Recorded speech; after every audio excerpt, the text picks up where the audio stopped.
তো আমি বলতে চাচ্ছি এত কষ্ট করে বছরের পর বছর আমরা ভিডিও ধারণ করে আমার নিজের প্রতিভাগুলো বিকশিত করার জন্য সবার কাছে আমি ভিডিও পোস্ট করি। তো আমার এই সময়টা আসতে গেলে অনেক সময় প্রয়োজন হয়েছে, অনেক কষ্ট করেছি। তো আমার যদি এই আইডিটা যদি কেউ হ্যাং করে নিয়ে যায় বা আমাকে যদি হুমকি দেয় জীবন নাশের, এটা কত খারাপ লাগার বিষয়, এটা আমি আপনাদের কাছে প্রশ্ন রাখলাম। কি ধরনের হুমকি দেয় আপনাদেরকে? আমার আইডি খেয়ে ফেলবে। বিশেষ করে এখানে বিষয় হচ্ছে কি, আমাদের বদরগঞ্জের যে গ্রুপটা, এই গ্রুপটা বদরগঞ্জ টিভি নামক একটা আইডি আছে, সেই আইডি থেকে আমাদের নাম মেনশন করে পোস্ট করা হচ্ছে এবং আমাদেরকে হুমকি ধামকি দেওয়া হচ্ছে আমাদের আইডি খায় নেবে। অলরেডি আমার এই যে রিপন ভাইয়ের তার আইডির নাম হলো কাঙ্ক্ষিত কাঙ্গাল, তার আইডিটা অলরেডি খেয়ে নিয়েছে। তো আজকে তার খেলো, কালকে কিন্তু আমার নামও যেহেতু আছে আমার নামও যাবে, এটা স্বাভাবিক। তো আমি শুরুতেই বলেছি একটা আইডিকে দাঁড় করাতে গেলে কত কষ্ট, এটা আমি আপনাদের বলে বোঝাতে পারবো না। তো আমি চাই যে এর প্রতিকার হওয়া উচিত। আচ্ছা, এই আইডি গুলোতে খাচ্ছে এই লোকে আপনাদের কোনো এটা আমার জানার বাইরে, আমি জানি না সে কে, হয়তো আমার কাছের লোকও হতে পারে, কিন্তু আমার দাবি সেটা হলো এই ব্যক্তিটাকে, যেহেতু তার নাম মেনশন করে আইডি আছে, তাকে খুঁজে বাইর করা হোক। এই বিষয়ে আপনি কি যাচ্ছেন?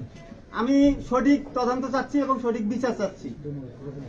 নদী, আমার আইডির নাম হচ্ছে এনএমএক্স নিপা ডান্সার।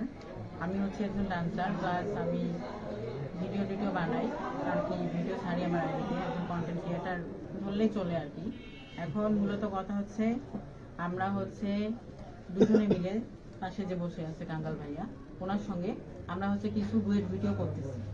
জাস্ট 2 দিন হবে, আমরা 16 তারিখে আমরা ভিডিও বানানোর জন্য গেছি এবং ভিডিও বানাইছি। বানানোর পর আমরা আসছি, সেদিন রাতে কিছু করে নাই, পরের দিনে আমাকে ওই বদরগঞ্জ টিভি নামে যে চ্যানেলটা যেটা আছে, ওইখান থেকে আমাকে আর কি মানে মেসেজ দেওয়া হয়। পরে আমাকে মেসেজ দেওয়ার পর আমি রিপ্লাই দিলাম।